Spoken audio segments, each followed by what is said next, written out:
In the early autumn of 1941, the city of Kiev, the capital of the Ukraine, fell under Nazi occupation. German forces had captured the city on September 19, 1941, during their invasion of the Soviet Union. Within days, the Nazi regime began its systematic persecution of the city's large Jewish population, nearly 160,000 people at the time. Just a few days after the occupation, two powerful explosions destroyed several German military installations in Kiev. The Nazis blamed these acts of sabotage on the Jews, even though there was no evidence linking them. The German military command decided that the Jewish population of Kiev would be punished. What followed became one of the most horrific massacres of the Holocaust. The order to gather. On September 28, 1941, Nazi authorities issued a public order demanding that all Jews in Kiev and its surrounding areas gather at a specific location the next morning, supposedly to be resettled. The order instructed them to bring documents, valuables, warm clothing, and food for a long journey. Flyers were posted across the city and loudspeakers spread the announcement. Many Jewish families, believing they were being relocated, obeyed the order. Early in the morning of September 29, 1941, thousands of Jewish men, women, children, and elderly people began marching toward the designated site near Babi Yar, a deep ravine on the outskirts of Kiev. German soldiers, assisted by local Ukrainian collaborators and police units, guarded the roads and prevented anyone from turning back. Those who tried to flee were shot on the spot. The immediate execution. When the Jews reached the ravine, they were stripped of their belongings and forced to undress.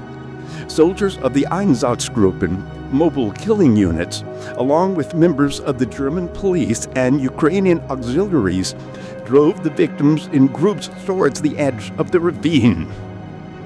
There, the victims were lined up and sat in the back of the head or neck, their bodies falling into the pit below.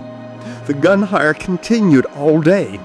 According to Nazi records, 33,771 Jews were murdered over 2 days, September 29th and 30th, 1941.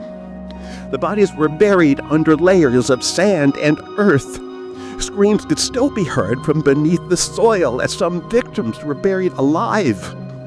The massacre in Babi Yar was not only one of the largest single mass shootings of the Holocaust, but also marked the beginning of the Nazis' systematic extermination of Jews in the occupied Soviet territories. After the massacre, the killing did not stop with the Jews. In the months and years that followed, tens of thousands of others, including Roma, Soviet prisoners of war, Ukrainian nationalists, and psychiatric patients, were executed at Babi Yar. By the end of the war, it is estimated that 100,000 people were killed and buried in that ravine.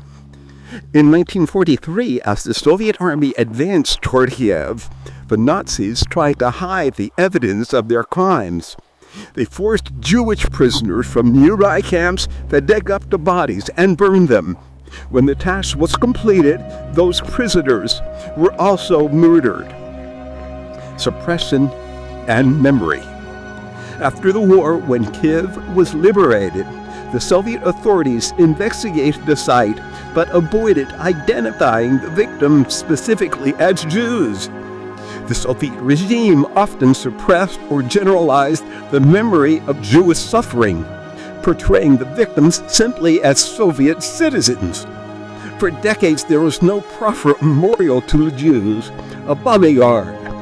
The silence was broken in 1961 when the Russian poet Ravine Yushchenko published his powerful poem, Babi Yar, condemning both Nazi atrocities and Soviet denial. The composer Dmitry Shostakovich later set the poem to music in his symphony number 13, helping to awaken global awareness of the massacre. Legacy.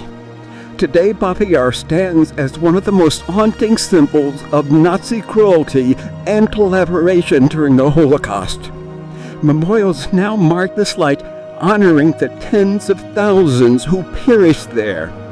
The ravine serves as a solemn reminder of what happens when hatred, propaganda, and indifference are allowed to destroy humanity. The story of the Babi Yar is not just a chapter of Jewish or Ukrainian history. It is the warning to the world. It teaches that silence in the face of evil allows such atrocities to happen again. Remembering Babi Yar is remembering the victims and a promise that such darkness will never be repeated.